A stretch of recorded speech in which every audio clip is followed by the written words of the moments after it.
And I keep saying salvation, and you're probably saying, what is that? What could you please define your terms? Yes, I certainly could. Thank you for asking.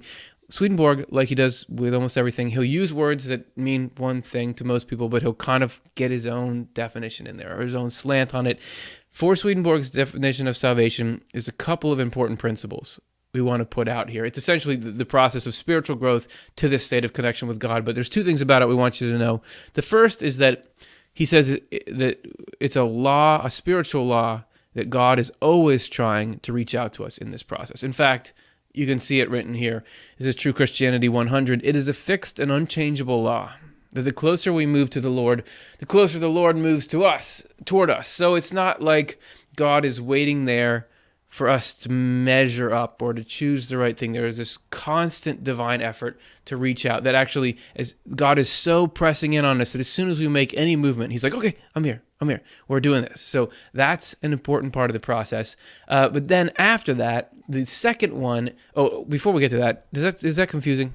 It seems like maybe I need to illustrate this with some kind of physical object. What do we got? Oh, hey, here's something. And now this is probably the most in-depth and difficult to maneuver studio aid we've had. Hey, look at that. Here's us, right? Here we're going into metaphors. We're piling metaphors on top of metaphors. This is us before the process of salvation. This is the process. This is us in the state of salvation, right? To complete it, this is God. Or the water in here is a symbol of God's divine love and divine wisdom. So this is flowing into us, Swedenborg says all the time. And I say all the time, but I'm just doing it a little bit here. If we were really doing this accurately, there'd be hoses constantly spraying water into here. For some fairly obvious reasons, we're not doing that right now. We just picture this is always trying to come in. The problem is this one's full of junk. I mean, this one is full of non-water. Even if it's not terrible stuff, it's not water. It's not divine love and divine truth coming in. It's got stuff in it. The process of salvation, these little day-to-day things that we do, is just us taking something that's negatively affecting us and our life and getting it out of there, right? This is salvation.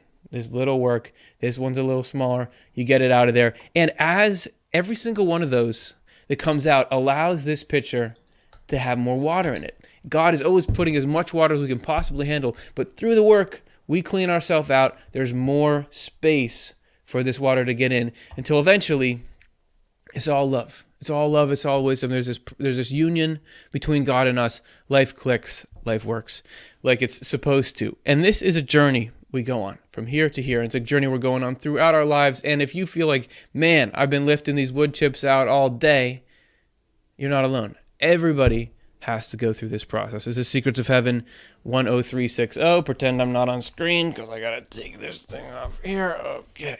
All who come into heaven must first engage in conflicts against evils and falsities of evil. So everybody has to go through these conflicts.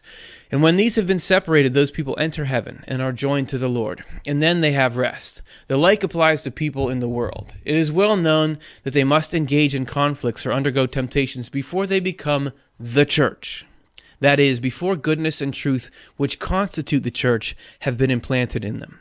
Thus, before they have been joined to the Lord, consequently, before they have rest. So there you have, again, this Swedenborg defining a word in what I would call a special way. Because he talks about church, and if you think about church, you think about a building or something. But he's saying the church is something inside you when good and truth, love and wisdom come together. That's the church. And that's the state of rest that we're looking for. And you may be wondering, how do you get divine love and wisdom to stick in you like that? If God's always trying to bring them in, what's the mechanism by which you allow them to be received? Well, it has to do with this principle here, our second principle. We have God's love and wisdom in us as though it is ours. And that's how Swedenborg often describes it. Love and wisdom come out of God. God is the infinite source of all that stuff. And we feel that in us, and it feels like it's ours independently, but it's actually this gift and this connection from God. And it's important for that feeling to be there because we have to make those things a part of us, we have to feel them and act on them as if they were ours alone, meaning I fully take responsibility for this, I fully want to move on it. Doing it in a state of autonomy and freedom, that's what makes it a part of us, and that's what we've got to do. If you're like, how would you say something like this in your day-to-day life? Well, we could put it like this. There's a second lower third that's going to pop up. Yeah. You need to get started, then the Lord starts flowing. You might think of the pitcher pouring as something relatively passive, but we actually have to make the first move. The God is pressing in, but we have to take initiative.